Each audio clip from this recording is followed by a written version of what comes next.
நீங்கள் விஜய் அண்ணா ஃபேனாக இருக்கலாம், அஜித் சார் ஃபேனாக இருக்கலாம், சூர்யா ஃபேனாக இருக்கலாம். ஆனால் சட்டமன்றம் பார்க்க ஆரம்பிச்சிருந்தீங்கன்னா நிச்சயமாக இந்த ஒருத்தருக்கு ஃபேனாக இருப்பீங்க. உங்களுக்கே தெரிஞ்சிருக்கும் இந்நேரத்துக்கு சபாநாயகர் ஜேசிடி பிரபாகர் அவர்கள்.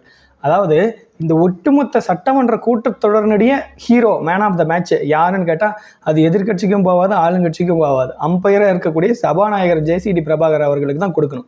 அந்த அளவுக்கு திறம்பட எதிர்கட்சியினராக இருந்தாலும் சரி, ஆளுங்கட்சியினராக இருந்தாலும் சரி, உட்காருங்கன்னா உட்காரணும். அவர் உட்கார்ற வரைக்கும் விடவே மாட்டார். அதே போல் ஆளுங்கட்சியினருக்கும் சரி, எதிர்கட்சியினருக்கும் சரி, சரியான வாதங்களை எடுத்து வைக்கிறதுக்கு சரியான நேரத்தை வழங்குறாரு. குறுக்க இன்டரப்ட் பண்ணுறது கிடையாது. ஆளுங்கட்சி எதிர்கட்சி என்ற பாகுபாடு இல்லாமல் ஆளுங்கட்சியினர் தவறாக பேசியிருந்தாலும் தவறு தான், கண்டிக்கிறாரு. உட்காருங்க, இனிமேல் இப்படி பேசாதீங்க, அவை குறிப்பிலிருந்து நீக்கப்படுகிறது அப்படின்னு சொல்கிறாரு.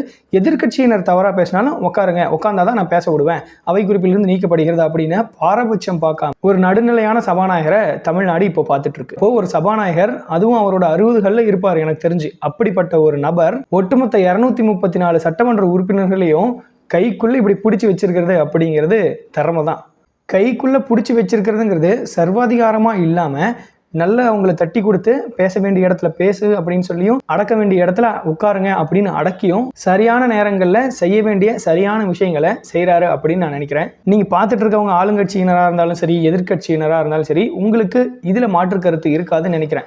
ஏன்னா எதிர்கட்சியினுடைய தலைவர் மு.க. ஸ்டாலின் அவர்களே இதைத்தான் சொல்லியிருக்காரு. சபாநாயகர் ஜேசிடி பிரபாகர் திறம்பட சபையை வழிநடத்துகிறார் அப்படின்னு சொல்லி. நீங்கள் இந்த கருத்துக்கு உடன்படுறீங்க அப்படின்னா கமெண்ட் செக்ஷனில் தெரிவிச்சுட்டு போங்க.